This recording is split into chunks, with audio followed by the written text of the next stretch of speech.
नागपुरातील कळमना परिसरात एक धक्कादायक घटनेचा उलगडा झाला आहे। एका अल्पवयीन मुलीला आयफोन गिफ्ट देण्यासाठी तिचा प्रियकर घरफोड्या करत असल्याचे समोर आले आहे।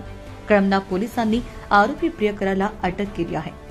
पोलिसांच्या तपासात समोर आलेल्या माहितीनुसार आरोपी आणि त्याचा भाऊ दोघेही सराईत गुन्हेगार असून त्यांच्यावर आधीच 7 ते 8 घरफोडीचे गुन्हे दाखल आहेत।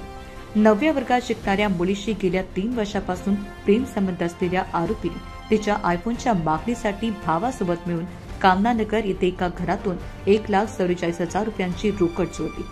चोरीतील रकमेतून त्यांनी प्रेयसीसाठी सौंदर्य प्रसाधने आणि महागडे कपडे खरेदी केले। मात्र आयफोन खरेदीसाठी पैसे कमी पडत असल्याने त्यांनी अनेक घरफोड्या केल्या।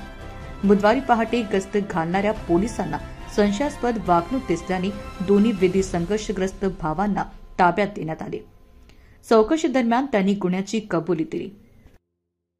नमस्कार, मी सहाय्यक फौजदार दीपक धानोरकर, डीबी टीमचे इंचार्ज। माझ्यासोबत माझे सहकारी एससी रवी शाहू, तसेच एससी प्रदीप पवार, मंगेश ढाले, तसेच मंगेश लोही, संदीप ढाले, संतोष पांडे, आम्ही असे पुष्टे हद्दीत गुन्हेगार शोध रात्रीला नाईट गस्टमध्ये गुन्हेगार शोध करत असताना आम्हाला सकाळी 5 वाजताच्या दरम्यान 5:15 वाजताच्या दरम्यान कामनानगर रेल्वे फाटकजवळ 2 संशयित मुले दिसून आले। ते आम्हा पोलिसांना पाहून पळण्याच्या बेतात असताना स्टाफच्या मदतीने त्यांना ताब्यात घेतले आणि त्यांना विचारपूस केली असता त्यांचे हावभाव पाहिले असता त्यांनी सांगितले की आम्ही घरफोडी केली।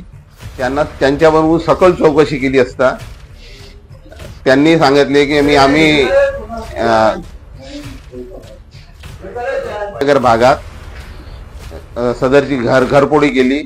मेमोरंडम पंचनामाप्रमाणे सदरचा माल त्यांच्याकडून हस्तगत करण्यात आला आणि सदरची चोरी ही त्यांनी त्याच्या गर्लफ्रेंडला आयफोन घेऊन देण्याकरिता केल्याचे सांगितले। घरफोडीचे चेक केले तर 1,43,040 रुपये त्यांच्याकडून हस्तगत करण्यात आला।